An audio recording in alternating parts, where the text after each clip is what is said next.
92 से। हाँ, उसमें भी हमने जो अभी धीरे धीरे हमारे कोर्सेज इतने हो गए हैं कि 85 कोर्सेज अभी चल रहे हैं और अलग अलग विषयों में हैं। अच्छा। जिसमें जो भी विषय चुनना चाहता है, ऐसा कोई विषय नहीं है जो हमारे जिंदगी से जुड़ा नहीं है।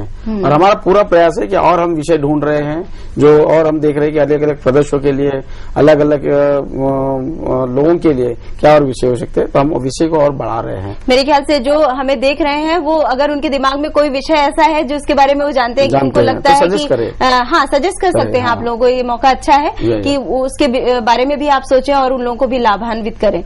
तो मुझे लगता है कि हम इससे पहले आगे बढ़े, ये जो वोकेशनल कोर्स जिनकी हम बात कर रहे थे, इनके बारे में थोड़ा सा और जान लेते हैं, उन लोगों के बारे में जान लेते हैं जिन्होंने इससे लाभ प्राप्त किया है और आगे बढ़े हैं। तो एक बार फिर से देख लेते हैं सक्सेस स्टोरी। ये दो करना।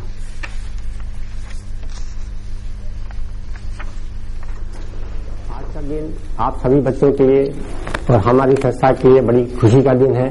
आपका 1 साल का कोर्स कंप्लीट हो गया है और आप सभी को उसका परिणाम मिला है। अच्छे अंक प्राप्त करके आप 9 बच्चे 25 के बैच में से अच्छे अंक प्राप्त करके आए हैं और उनमें चंद्रिका प्रसाद सबसे फर्स्ट आया है और उसको एक अच्छी संस्था में, एक अच्छी कंपनी में जॉब मिल गया है।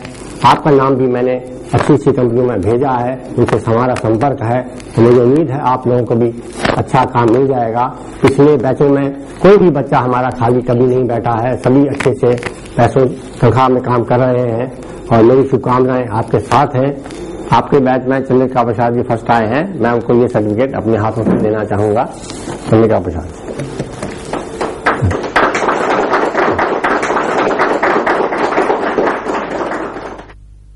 संत नागपाल वोकेशनल ट्रेनिंग सेंटर के अनुदेशक के मार्गदर्शन, राष्ट्रीय मुक्त विद्यालय शिक्षा संस्थान की अध्ययन सामग्री और अपनी लगन से न केवल चंद्रिका प्रसाद ने इलेक्ट्रिकल टेक्नीशियन की परीक्षा पास की, अपितु अपने बैच में वो सर्वश्रेष्ठ छात्र भी रहा। केंद्र समन्वयक के मार्गदर्शन और अपनी लगन से आज चंद्रिका यो चाइना में साक्षात्कार के लिए आया है। मेरा नाम चंद्रिका। एक बार फिर से हम लोग वापस आते हैं और उसी सवाल पर NIOS के बारे में, हम वोकेशनल कोर्सेज के बारे में बात कर रहे हैं जो NIOS प्रदान करता है। और अभी हम बात कर रहे थे कि बहुत से लोग हैं जो जुड़ रहे हैं और बहुत से लोग हैं जिनको जानकारी की कमी है, इस वजह से शायद वो नहीं जुड़ पा रहे हैं और उसके लिए बहुत प्रयास किए जा रहे हैं। वासनिक जी आपने जैसा कि बताया और ममता जी आपने भी, कि आप लोग गंभीरता से इस विषय में सोच रहे हैं और मुझे लगता है कि इन फ्यूचर काफी लोग इससे और जुड़ने वाले हैं, ऐसा हम लोग की, आप लोगों की उम्मीदें होंगी। और एक क्वेश्चन और मेरे जहन में अभी उठ रहा है, वो ये कि इनकी जो लोग आपसे इस समय जुड़ रहे हैं उनकी एज ग्रुप क्या है? क्या वो लोग हैं जो बहुत यंगस्टर्स हैं, मतलब वो अभी इसके बारे में अभी जानकारी मतलब यंग लोगों को ही है, या वो लोग भी हैं जो जिनकी एज हो चुकी है लेकिन ये जो कोर्सेज हैं ये उनको काफी अट्रैक्टिव लगे और उन्हें लगा कि वो फ्यूचर में अब कुछ कर सकते हैं इस एज में आके? तो ऐसे लोग भी आपके साथ जुड़े हुए हैं क्या? और कैसे, मतलब ज्यादातर संख्या किस तरह के लोगों की है? हमने, जैसे मैडम ने कहा, ममता जी ने, कि हमारे मिनिमम एज 14 साल का होना चाहिए छात्र जी। तो हमने जो डाटा 2008 और 9 का जो एनालिसिस किया है इसका, उससे पता चलता है कि 14 से लेके 25 तक हमारे करीब 75% 75% जो स्टूडेंट्स है इस एज ग्रुप के बीच में है।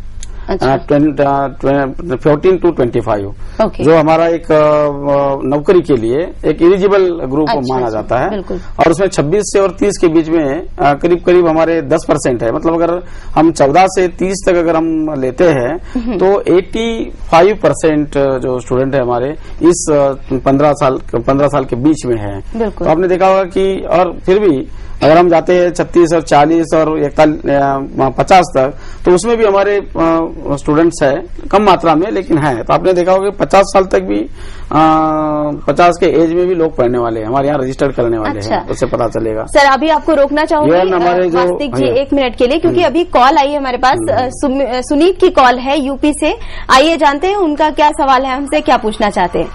हेलो जी हाँ, कौन बोल रहे हैं आप? अपना नाम बताएंगे? मैं सुमित बोल रहा हूँ। हाँ सुमित, क्या सवाल है आपका? क्या मैं BCA कर सकता हूँ? BCA कर सकते हैं यहाँ से NIOS से? नहीं, हमारे यहाँ BCA मतलब कोई भी ग्रेजुएट को प्रोग्राम हमारे यहाँ नहीं होते हैं। जो भी प्रोग्राम होते हैं सर्टिफिकेट और डिप्लोमा प्रोग्राम चलाए जाते हैं। 12वीं। लेकिन 12th के बाद में जो हमारे जो एकेडमिक